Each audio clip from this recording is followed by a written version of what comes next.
Fala pessoal, bom dia, tudo bom com vocês? Sejam bem-vindos a mais uma aula de língua portuguesa. Por sinal, aula de número 5, né? Peguem aí o material de vocês. Hoje nós vamos iniciar um novo estudo, tá?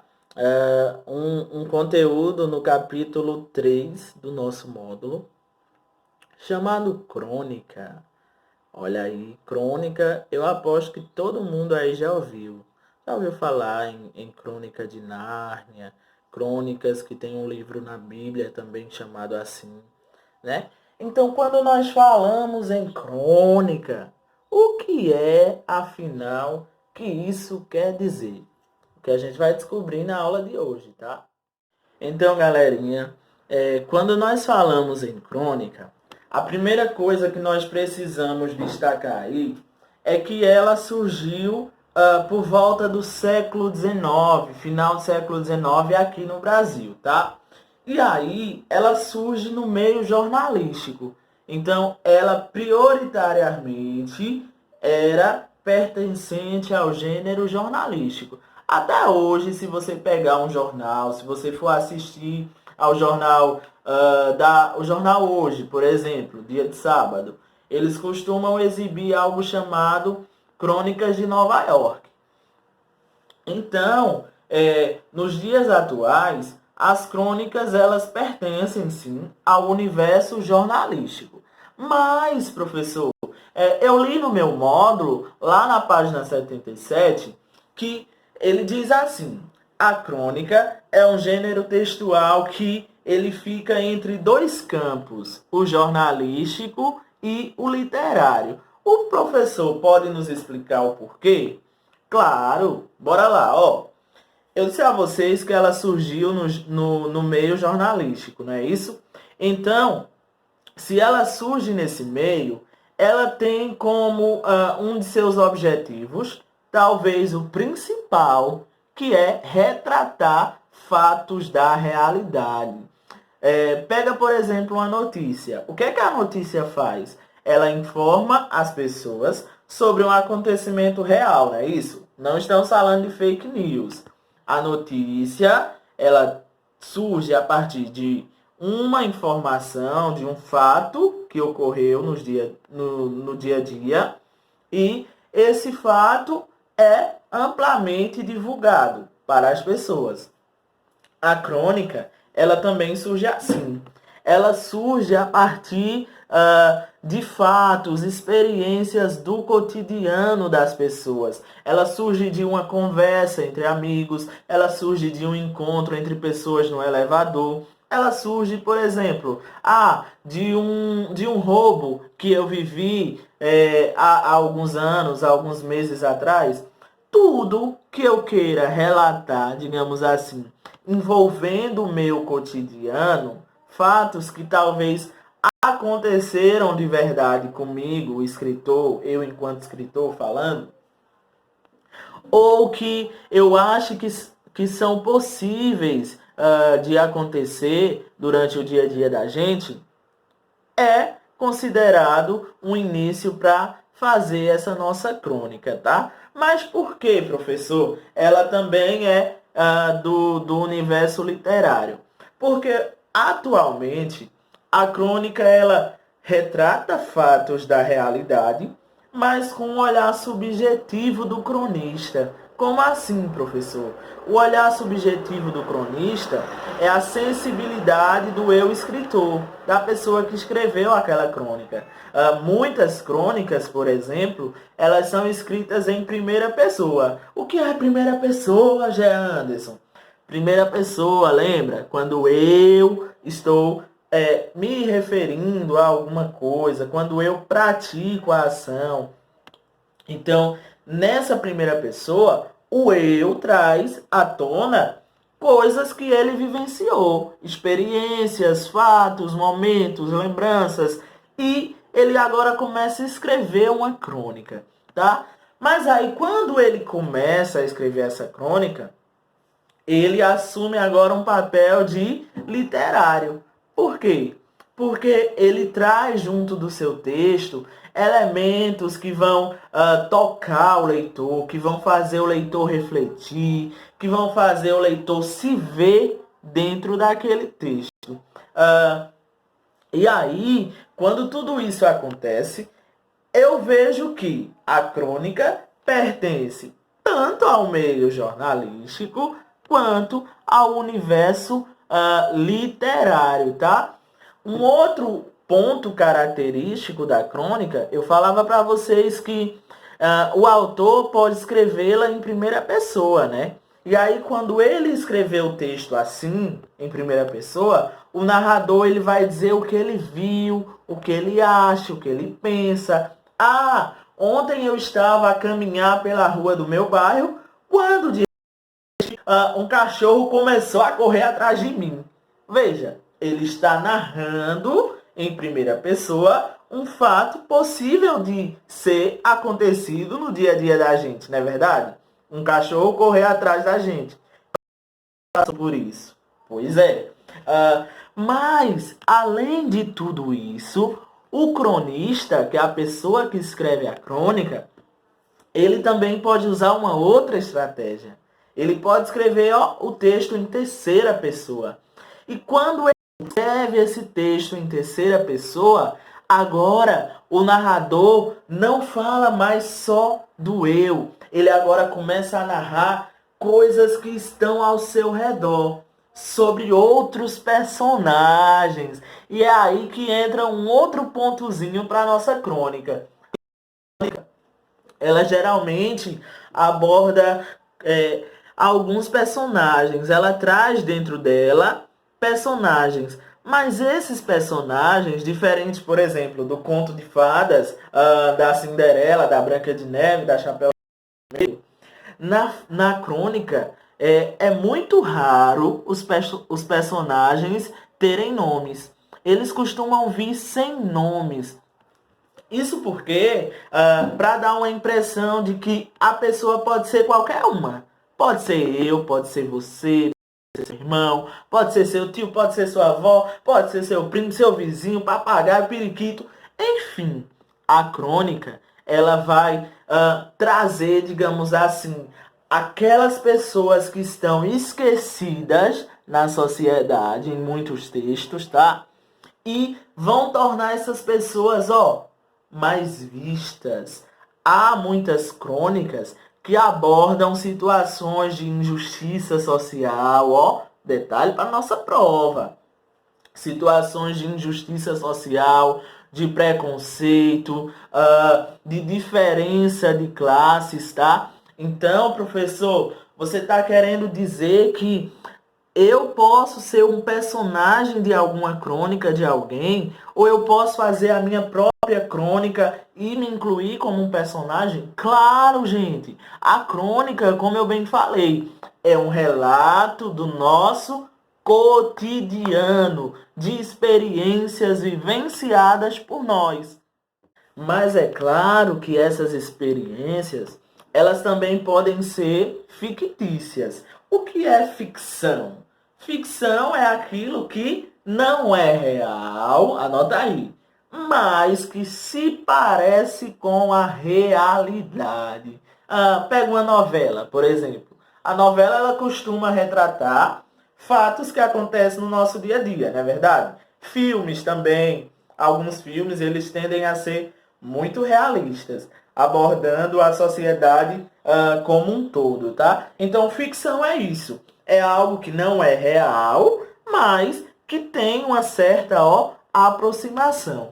As crônicas, elas podem ser assim. Elas podem tanto abordar fatos que realmente aconteceram de verdade, mas elas podem criar esses fatos. Eu, enquanto cronista, posso pegar lá o meu caderninho para escrever a minha crônica e inventar alguns personagens, algumas situações. Mas o interessante da crônica é que esses personagens e essas situações vividas por eles remetem a fatos que eu posso viver de verdade no meu dia a dia, que você pode viver no seu dia a dia, tá bom? Então, Vamos listar agora algumas características particulares desse gênero. Eu já fiz uma leve conversa com vocês, só para vocês anotarem aí no caderno. A gente vai deixar bem claro algumas características que levam o cronista a produzir essa crônica. Primeira característica, eu tenho que uma crônica, ela pode ser um texto narrativo. Então, por que é um texto narrativo, professor? Porque eu conto uma história. E essa história, olha que interessante, eu posso ser o narrador, mas eu também posso narrar a história de outras pessoas, de outros personagens. Então, quando eu narro a minha própria história, quando eu sou personagem, eu recebo o nome de narrador-personagem. E aí a crônica tem um olhar mais subjetivo, mais intimista do eu. Mas quando o narrador é em terceira pessoa, ele é chamado de observador. E ele começa a contar a história de outras pessoas, tudo bem? A crônica ela também pode ser classificada em alguns tipos. Por exemplo, tem a crônica jornalista, tem a crônica narrativa, tem a crônica argumentativa, tem a crônica que fala sobre esporte, tem a crônica humorista, onde eu vou ter lá o riso como evidência, falando de fatos engraçados do cotidiano, tá bom? Então, são alguns tipos de crônicas. Tem só esses, professor? Não. Dá uma pesquisadinha que vocês vão encontrar mais alguns. Mas esses são os mais comuns vistos por nós dentro dos livros didáticos, em alguns sites de pesquisa. Tudo bem? Professor, me explica como deve ser o tamanho da minha crônica. A crônica tem que ser um livro de 360 páginas? Ó o dedinho? Não. A crônica é um texto, conciso. O que é conciso? É um texto curto. É aquele texto que não precisa ser longo e muito menos difícil de ser compreendido pelo leitor. Geralmente, pessoal, esse tipo de texto, ele costuma ter uma página e meia. Por isso que ele é considerado um texto curto, tá bom? Pode ter algumas crônicas que ultrapassem o limite de uma ou duas páginas. Mas mesmo assim, quando se comparado a um romance, por exemplo, ali atrás vocês veem alguns livros. Quando se comparado com aqueles livros ali, a crônica ela é mínima, porque você consegue fazer uma leitura bem rápida. Outra característica bem visível dentro das crônicas é a questão do tempo. O tempo que acontece a narrativa. Ele pode ser muito bem visível ou, em alguns momentos, esse tempo acontece dentro da cabeça do personagem. Vê, quando o tempo nós conseguirmos ver que dia aconteceu, a hora, se foi noite, se foi pela manhã, se tem lá a data, se tem o ano, esse tempo vai ser chamado de tempo cronológico, porque é aquele tempo que eu posso medi-lo, é aquele que eu faço a contagem pelo calendário. Já quando dentro da minha narrativa eu encontrar que esteja acontecendo aqui, na cachola desse personagem, esse tempo ele vai receber o nome de tempo psicológico. Então, as crônicas podem ter tanto o tempo cronológico, que é o que eu meço, quanto também o tempo psicológico, que é o que acontece na cabeça dos personagens.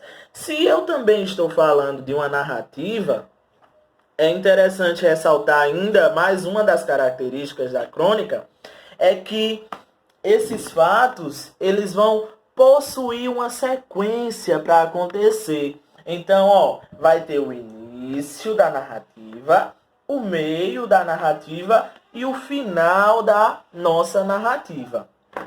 Assim como nos contos, por exemplo, que tem um momento que é o ápice da narração dos contos, que é chamado de clímax, a crônica ela vai ter um certo clímax. Mas esse momento ápice da crônica, ela vai causar reflexão no leitor, refletir sobre seus comportamentos, seus gostos, seus hábitos, enfim. Por quê? Porque a crônica, ela possui, além de muitas serem humoradas, relatarem fatos que façam o leitor rir, elas também possuem um caráter extremamente reflexivo. Anota aí porque é questão de prova, tá? Ó, crônica, ela apresenta uma reflexão, pessoal. Uma reflexão dentro dela. Porque quando eu ler aquele texto, quando eu estiver vivenciando, eu vou também refletir sobre algo que esteja acontecendo no meu dia a dia, na minha sociedade, tá bom? Para finalizarmos com mais uma das características, eu falo da linguagem. A linguagem na crônica, ela vai ser coloquial, vai ter um caráter mais informal. Sabe aquela linguagem do povão, aquela linguagem do dia a dia mesmo, que eu converso com você, que a gente não tem tanta preocupação em escrever assim? As regras na escrita, claro, vão obedecer à norma padrão, à gramática. Mas os personagens, é na fala dos personagens que eu vou perceber que a linguagem está mais coloquial, está voltada para a informalidade. Eu vou ter personagens que podem usar gírias, eu não vou usar palavras difíceis, rebuscadas dentro desse meu texto, tá bom? E ó, lembrando, a crônica vai sempre refletir sobre um assunto do cotidiano. Algo também a ser notado, eu falei para vocês que seria a última, mas eu também não posso esquecer disso, é que quando, por exemplo, vocês forem ler algumas crônicas, vocês vão perceber que algumas vão ser narradas sem a fala do personagem e outras vocês vão ver que os personagens falam dentro do texto, dentro da narração. Quando esse personagem não falar, a gente vai identificar que o narrador usou o discurso indireto. Discurso indireto é aquele cujo personagem não fala dentro da narrativa. Eu falo por ele. Por exemplo, Maria disse que ia ao mercado. Veja, Maria não falou, foi eu que falei por Maria. Já o discurso direto é aquele cujo narrador ele sai da cena e deixa o personagem, falar por si próprio. Então o narrador vai dizer assim, e Maria falou, eu vou ao supermercado. Agora vocês observam que Maria ela está tendo voz dentro dessa crônica, dentro desse texto. Professor, mas como é que eu vou perceber se é discurso direto ou se é discurso indireto? Ora, quando o narrador usar dois pontos e o travessão, você vai observar que aí é uma fala de um personagem. Ele vai colocar lá, João disse, dois pontos. João falou, João exclamou, dois pontos. Aí, de repente, ele começa com travessão. Eu quero comprar um bolo. Eu estou a fim de comer uma coxinha. Quando João falar, vocês vão ver, o travessão marcando essa fala, tá bom? E já no discurso indireto, geralmente o narrador ele não coloca essas marcas de dois pontos de travessão. Ele só vai falar mesmo de forma indireta, ó. João falou que precisava ir ao supermercado. Tá vendo? Ele não precisa de marcas de pontuação aí para mostrar isso indireto, tá bom? Uma outra coisa que pode ser bem vista quando a gente tiver o discurso direto é o momento da fala de cada personagem. A gente vai ver que cada um vai ter algo chamado turno de fala. Esse turno de fala é representado mesmo pelo momento que cada um está com a palavra. Se João está falando, é lógico que Maria vai estar ouvindo e assim sucessivamente, tá bom? Então, gente, eu espero que vocês tenham gostado da nossa aula de hoje. Aproveitem o material de vocês, o livro de vocês tem crônicas muito boas, mas também pesquisem na internet, revistas, outros livros, crônicas para vocês sentirem diferentes tipos dela, tá bom? Forte abraço e até a nossa próxima aula. Um cheiro e fiquem bem, tá bom? Beijo!